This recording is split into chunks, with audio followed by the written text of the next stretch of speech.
you ever wondered what it might be like to be in a revolution as important as the Haitian Revolution? Today, on the Haitian Revolution with Devorah Schwartz, we will discuss the consequences of the Haitian Revolution, how it happened, and why it was so important in history. Haiti is an island in the Bahamas, and it was originally called Saint-Domingue. It was also originally colonized by the Spanish, and they brought lots of cattle, which later became the main import and export of Haiti. In the early stages, Haiti produced 40% of the sugar and 50% of the coffee in the world. Haiti was one of the most valuable colonies the world had ever seen, and it had more than 40,000 slaves shipped in every year, which was right behind Brazil. Haiti also had 4 social classes that were created by the French. This included the Grands Blancs, or the wealthy white people, the Petits Blancs, the artisans and laborers, the free colored people, the people who were slaves and became free and then later could own land if they wanted to, and the slaves, who had basically nothing and no rights whatsoever and died sometimes within 6 months of arriving to the island. In 1789, the French Revolution began, which sent shockwaves across the ocean to Haiti. Because of Devorah, each group in the 4-tier social class pyramid interpreted their new statuses differently from the French Revolution. The Grands Blancs wanted to be treated like the Grands Blancs in France, who were controlling the trade in Haiti, which is how they made most of their money. The Petits Blancs wanted to be treated just like the Grands Blancs, and they wanted to have as much of a say and just as much respect as that of the Grands Blancs.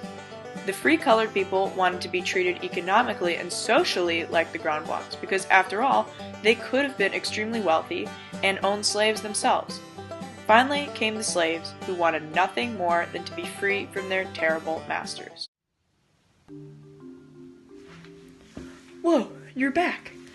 Anyway, the Petits Blancs realized that they were getting closer and closer to becoming equals with the free colored people. The free colored people were assisting greatly in making Haiti more dominant in the Bahamas, as they served in the militia, local forces, and owned land and slaves that created a more impactful economy. The Petits Blancs resented the privileges that the free colored people had and felt that they deserved much better. However, the slaves had been suffering the most this entire time of the French occupation and decided that they would revolt in 1789. This caused the Petits Blancs to react harshly because they felt that the slaves should remain slaves and the free colored people should not receive such privileges.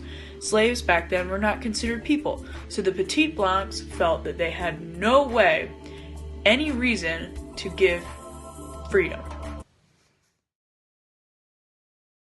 Basically, the French Revolution was one of the largest slave revolts in history, and one of the only successful ones at that.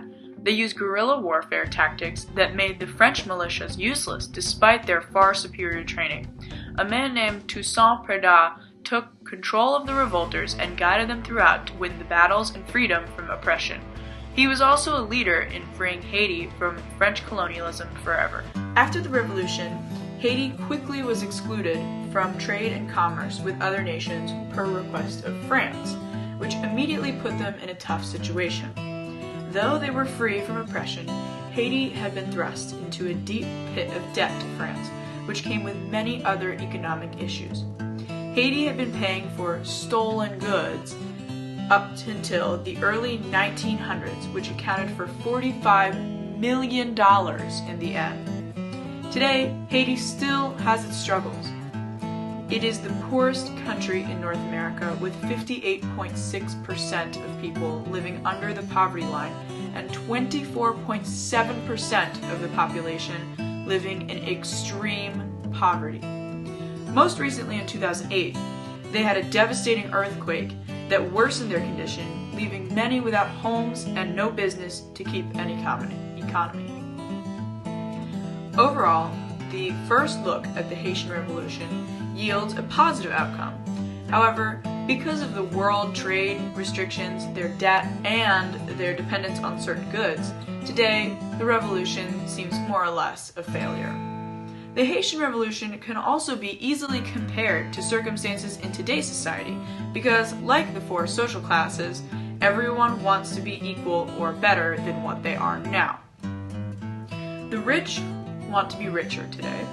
The middle class wants to be rich and respected, and the poor want to have respect and more of a say, because now more than ever they are becoming a larger portion of our population.